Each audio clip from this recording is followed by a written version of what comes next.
my fellow New Yorkers.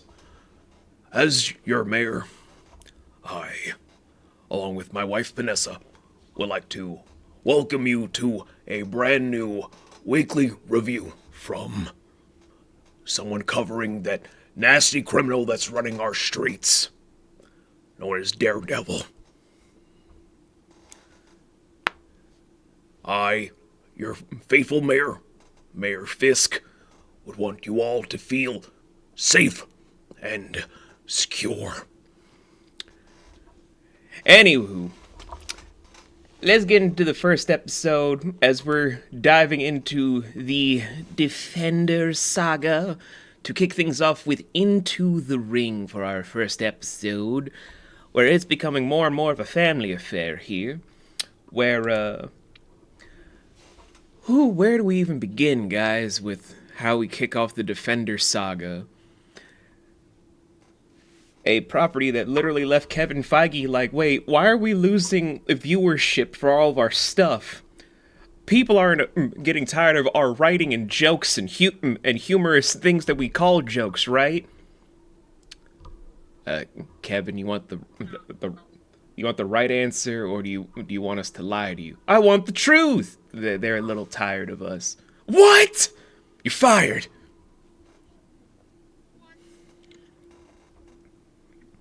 So anyway, no, of course not. So Into the Ring, it kicks off with some action, because I know you're dying to talk about this episode, Shan. I see you just jumping for joy.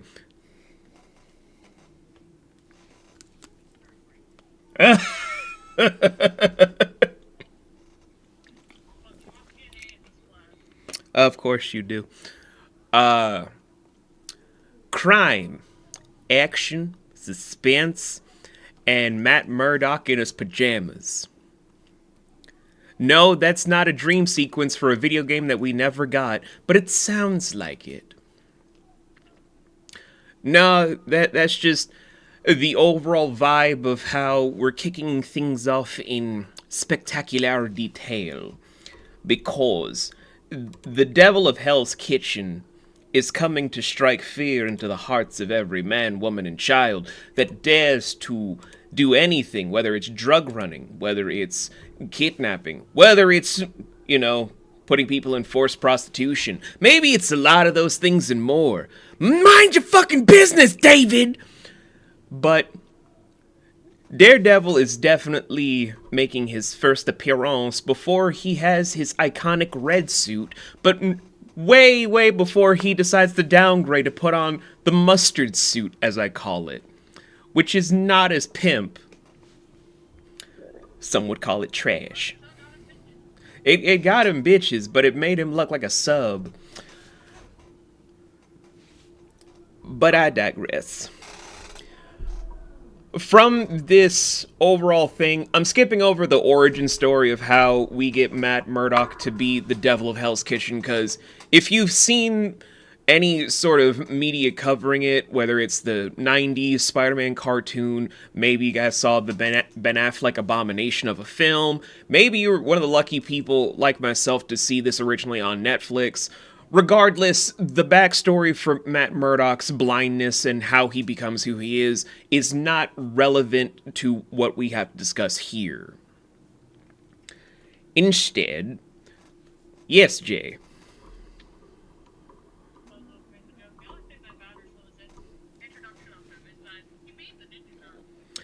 Oh, most definitely. He is responsible for the ooze that got to the fucking Ninja Turtles.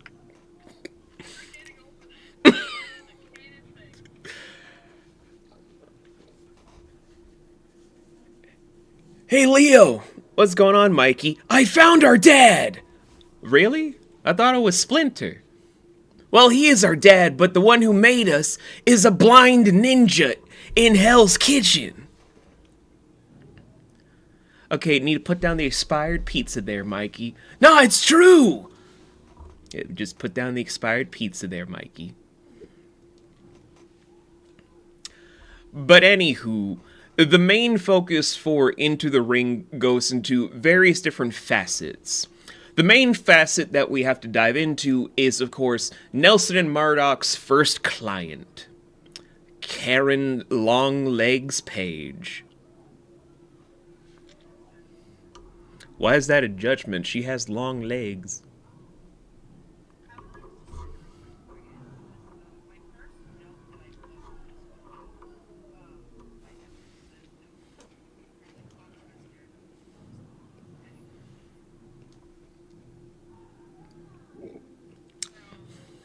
All right.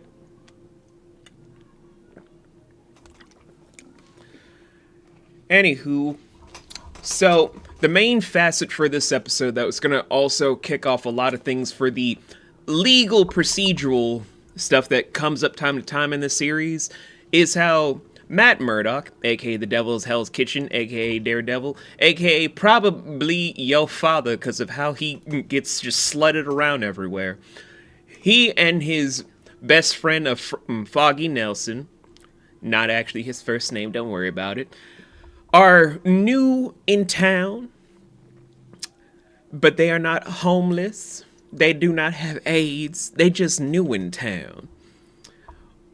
Where, anywho, so they have a brand new office space to work with. Not in the best neighborhood, because the overall thing of Hell's Kitchen is that it's not, the best part of New York City. It's a bit of a shithole. But rent is doable. And I mean doable. Like, you could probably pay this on a paperclip if you know how to budget properly. And by budgeting properly, I mean for getting groceries for 4 days. But I digress. They get the office space that's very shitty. And they're basically trying to find their first client to get their feet through the door. So what do they end up trying to do to get their feet through the door? They find out about a lady that is a little bit shaken up from a huge scandal from Union Allies, if memory serves.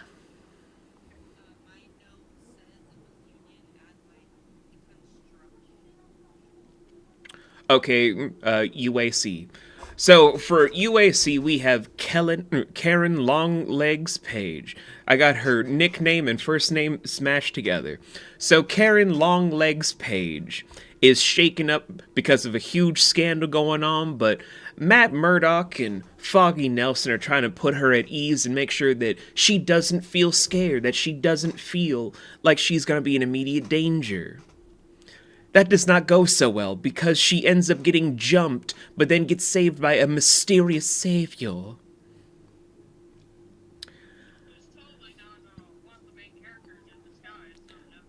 It's totally not that. But why is she being targeted? It's not like she's refusing to sign an NDA so that they can just give her hush money. No, no, no, no. It's also not that she might have some files on some corruption that's going on throughout the company that just now is being liquidated from some shadowy figures. Oh, no, no, no, no. It's just a big old mystery. Why, Madam Longlegs is just going through it. It's just a big old mystery. But eventually, due to a good Samaritan that's skulking around in places, they are able to stick it to this corrupt business and make their first big success as a firm that they don't even have furniture for, or their names on the door.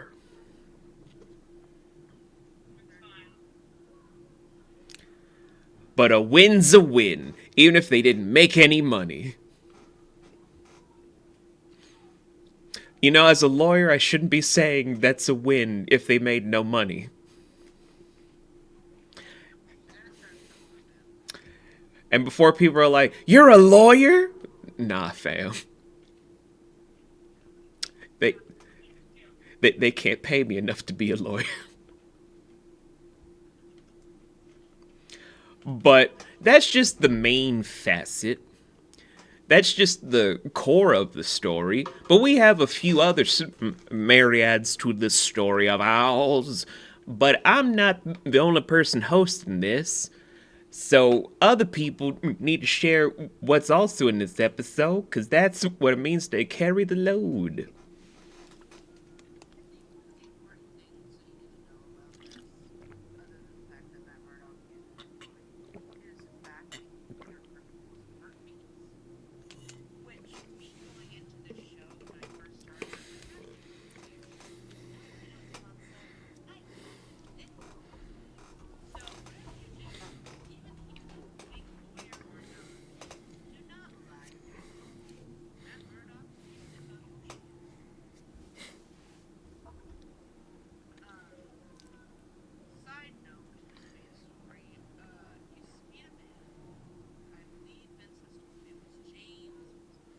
Wesley. Wesley.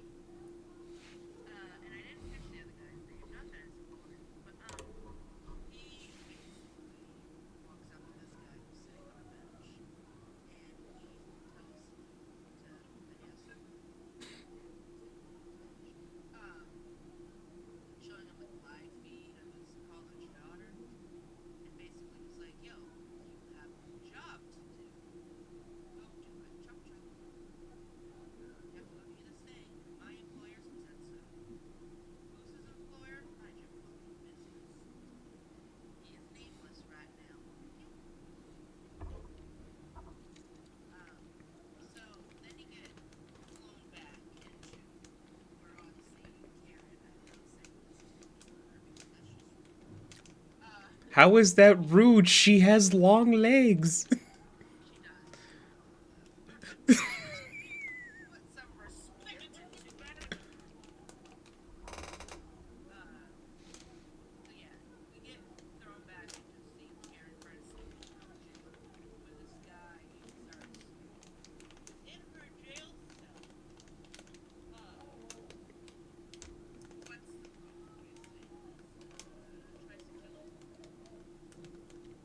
Yes.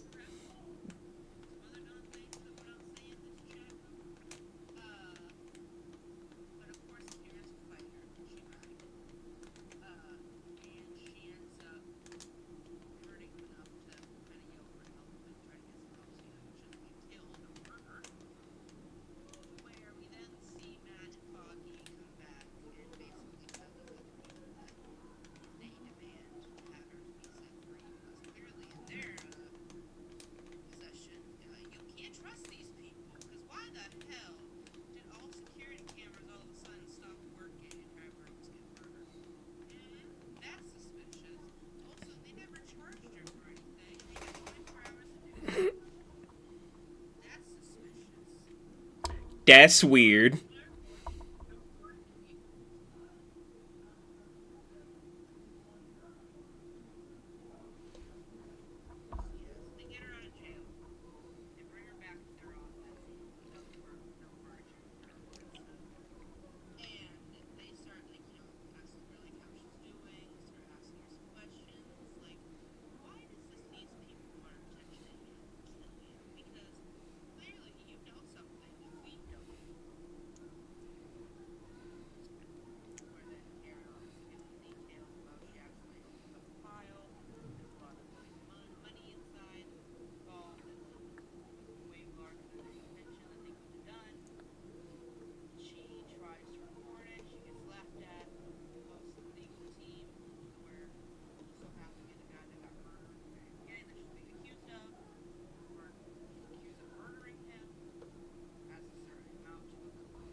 So the grand meeting is to set up integral villains that will be our focus for not just this season, but for the entire Defenders saga in general.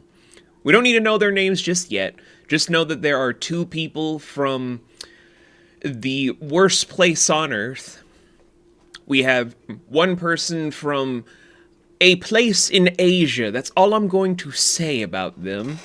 A individual from Japan, and a money-grubbing dickhead that's native to New York State. As they're all meeting with James Wesley to speak on behalf of his employer, where we can't say his name, but you could probably figure stuff out because you're probably watching this because you're kind of getting very antsy about stuff, or maybe you just finished watching Born Again Season 2 and you're just kind of angry and being a keyboard warrior talking about what you don't like about the show instead of just dissecting it properly. Anywho, so it's just going into a lot of different...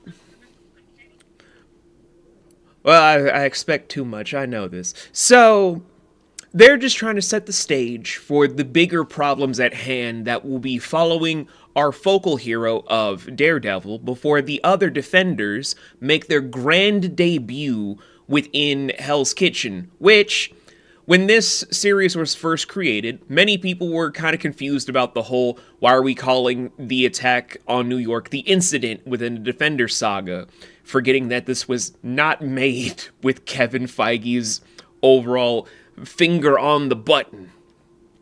So they couldn't call it the Chitani attack or anything. It was just the incident.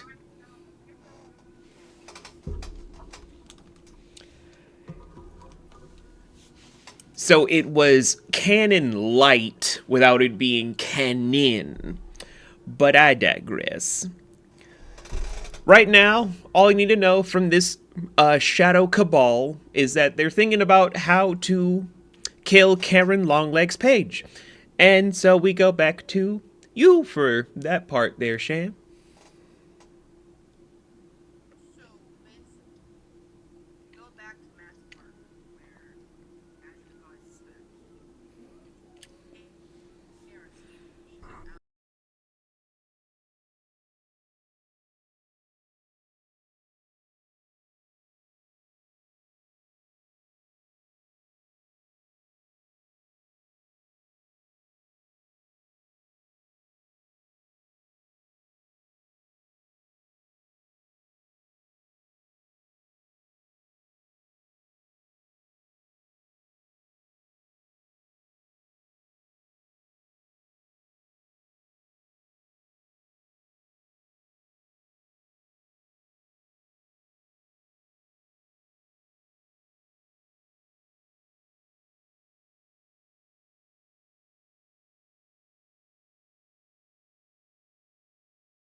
Now, I know many of you guys are just like, wow, this seems like a super light start to your new weekly review series.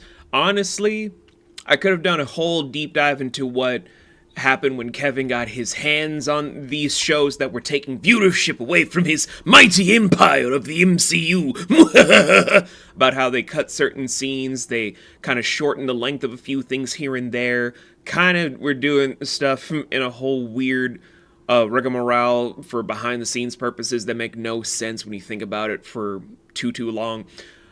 I could have done all those things, but frankly, who cares? I could have talked about the stuff with the backstory about the radioactive materials that hit Matt's eyes that kind of altered his senses to be more hyperactive. Could have gone into a whole lot of stuff. Don't need to. The thing about covering Daredevil, especially out of all the Defenders, is that it's better to have it be less is more being the approach. Matt isn't the most standoffish hero for a reason, and it's not because he's boring. It's because less is more with the blind warrior of New York. Everything that he does meticulously, less is more. Everything that's covered about him, less is more. His rogues gallery, less is more.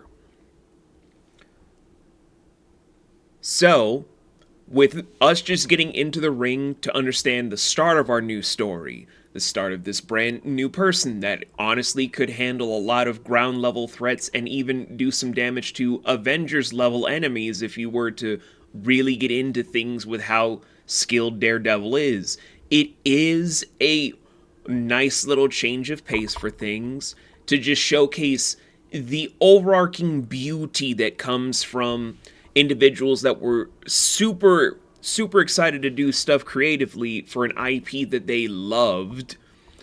And technically, this is still not a Kevin executive production based program, which for me is just like a nice little middle finger to Kevin's face. Just ha ha ha ha.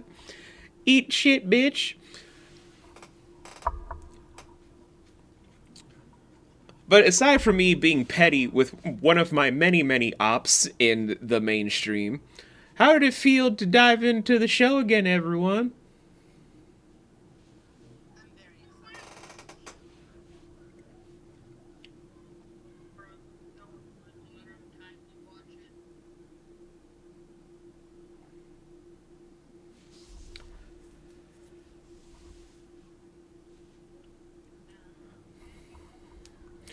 I know you are.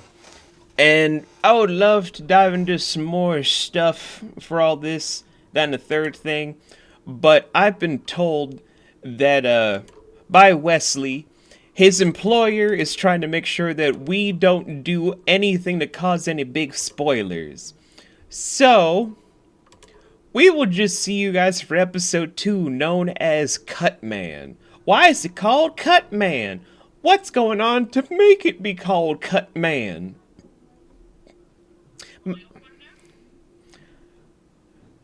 So, we'll see. That you do. So until then, how best to put this?